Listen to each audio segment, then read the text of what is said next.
Afternoon, folks. I'm Dave Canterbury with Self-Reliance Outfitters in the Pathfinder School. What I thought we'd do today is discuss a recipe to make pemmican. We made pemmican in the last Bushcraft 101 course. We processed a white-tailed deer, and then we made jerky from the meat, dried the meat over a fire, and then we ground that meat and created pemmican. So what is pemmican? Pemmican was a high-protein, high-fat trail food that was used back in the day, especially during the Hudson Bay trapping era and even prior to that. And it was generally made from buffalo beef and buffalo tallow. Later, it was made from beef and beef tallow. It could also be made from deer and deer tallow. Or you could mix the meat with a different type of tallow if you had an abundance of that. So what we're going to do today is we're going to use beef tallow and we're going to use venison for our meat. So generally what you do is you would first make jerky from the meat, drying it over a fire until there was no moisture left in the meat. It was dried out, typical jerky. Then you would pulverize or grind that meat into a fine powder, almost like a sawdust, to make blocks or rolls or balls of what was called pemmican. So you would have a solid mass that you could eat chunks off of on the trail that would not need refrigeration, would not spoil. It had infinite shelf life for the most part, because you were using nothing but natural dried meats and natural tallow.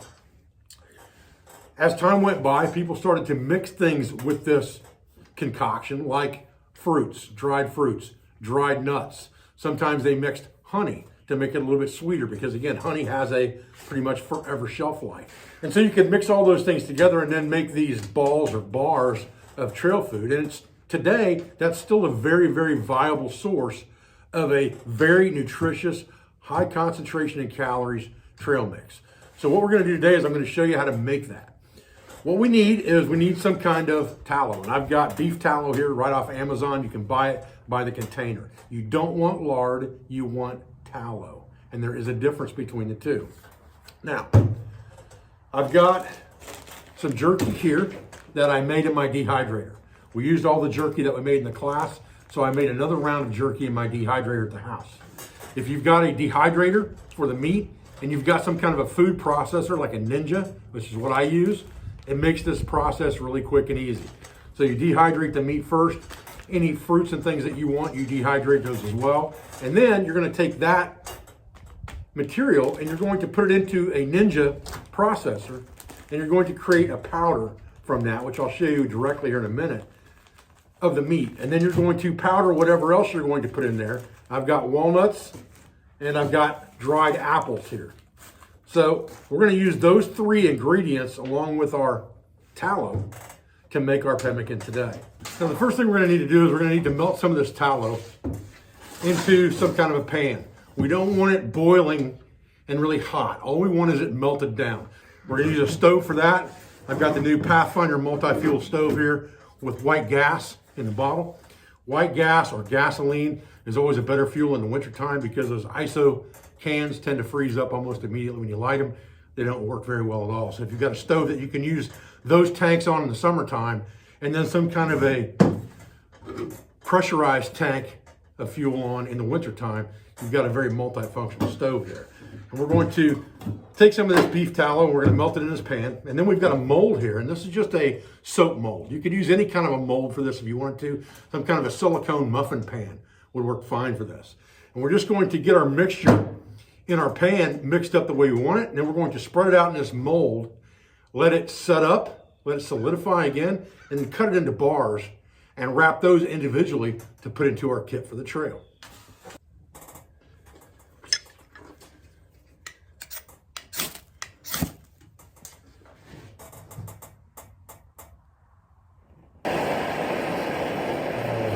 Turn it down a little bit here. Again, we don't need this thing to be overly hot.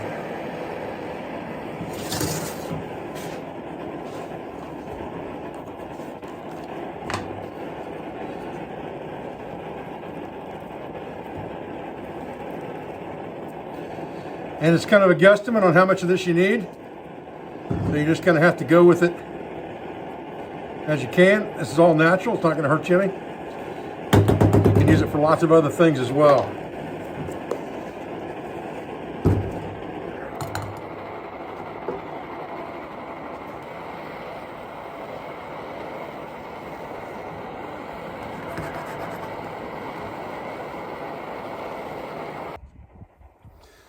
All right, so we just added our walnuts in here now. And I can already tell that we're gonna need a little bit more liquid in here, and that's fine. So we'll just kind of scoot this off to the side. Bang this off. And we'll put a little more tallow in there.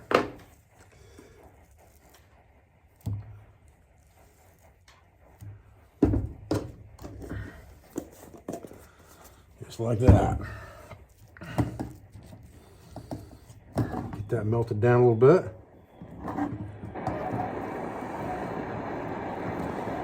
Won't take long.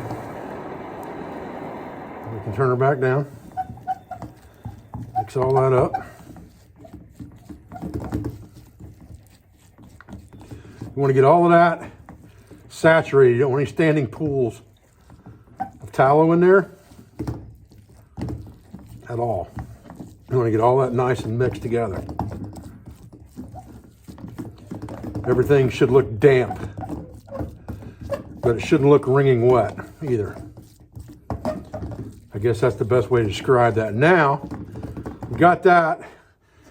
We're going to put our apples in here. And that's going to be the final step, is to put those in. Those clumps are just powder that's kind of clumped together. We're going to start to mix that in real good.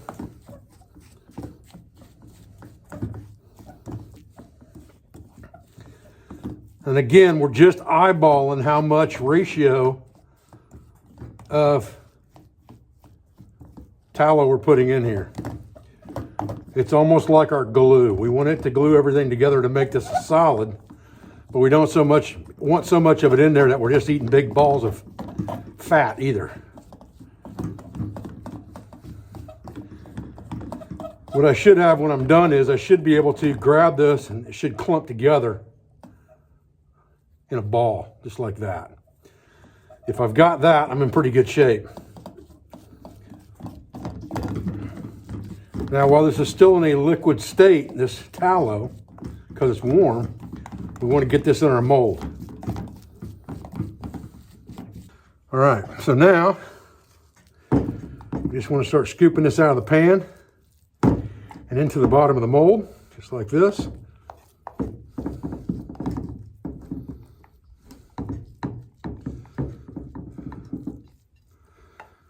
Get everything out of that pan that we can get, so we're not wasting anything there. Just like that. And then we're going to spread it out in the mold. Get it all pretty even thickness in there.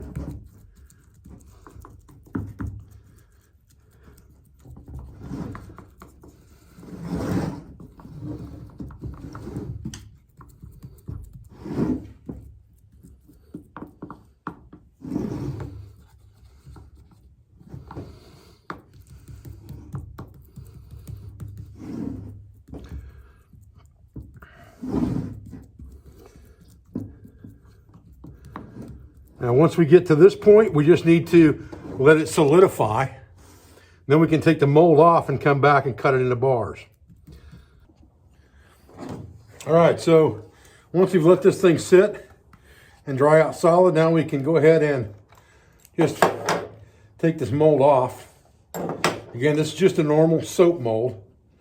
Pretty easy to get it apart and get it off. A little bit of residue right there. We'll save that and eat it. It's not a big deal. A little bit on that side. Give it a taste now. Man. Got a good flavor to it. Yeah. Man, that's really good. I'm going to peel this mold off of it. Just like that. Now we'll take what we have left here and we'll just cut it into bars, just like that. About the same size.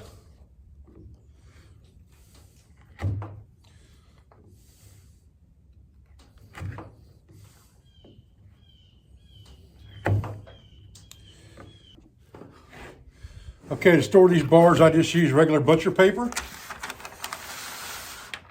Get myself a piece out here, big enough for a few bars. Take that off of there.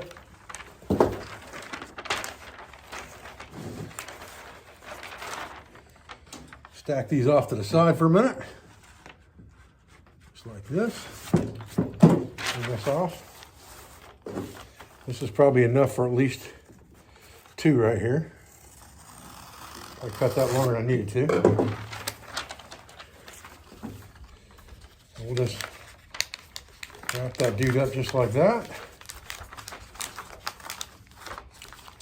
Wrap them over a couple times.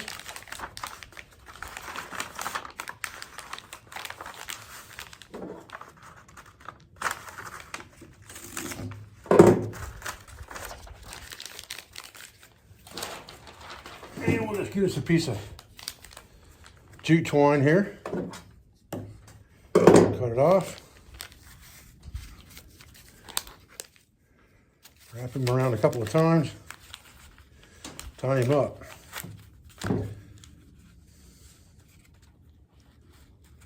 There we go.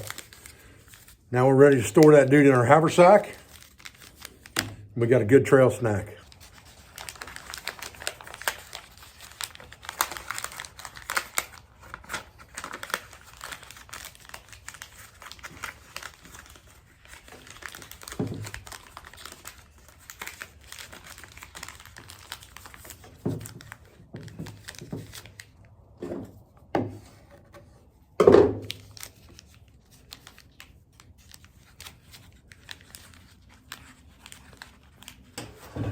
All right, guys, well, we've got a bag of jerky here, one little ball of pemmican in there, and then we've got a bag of pemmican bars. We've got 6 of those in here wrapped up in butcher paper. And if I was gonna take these on the trail, I would take them out of this plastic bag. There's no sense having something that will add moisture to it. Wrapping them in the butcher paper is good enough. This is just an easy way for me to carry them for the time being. They don't need to be stored in the refrigerator. They can be shelf stored. So as long as you store them somewhere where bugs and rodents aren't going to get into them, they'll be fine. Again, it will last pretty much indefinitely, even at room temperature. That's the great thing about pemmican as well as beef jerky.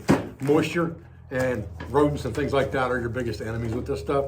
Other than that, you got no worries. Now, just a quick recap. We took the ingredients that we used were venison, ground apples, ground walnuts. We mixed those together with the tallow, which is beef tallow in this case, and we had venison for the meat. We mixed all of that together to a consistency where we crush it together and it would stay together, even when it was still damp or in a liquid state of the tallow. We spread that out in a mold, let it dry to set up hard, chopped it into bars, and now we're ready to rock and roll. Don't be afraid to mix and match. Don't be afraid to put other ingredients in there to see what you think the taste is like and what tastes best to you, because anything will work in there. You can use any type of dried fruit that you want to use, any type of dried meats that you want to use should be fine. And then make sure that you get tallow and not lard. Like I said, you can buy beef tallow on Amazon. Appreciate you guys joining for this video. I thank you for everything you do for our school, for our family, and for our business, for all of our sponsors, instructors, affiliates, and friends. I'll be back with another video as soon as I can, guys. Thanks.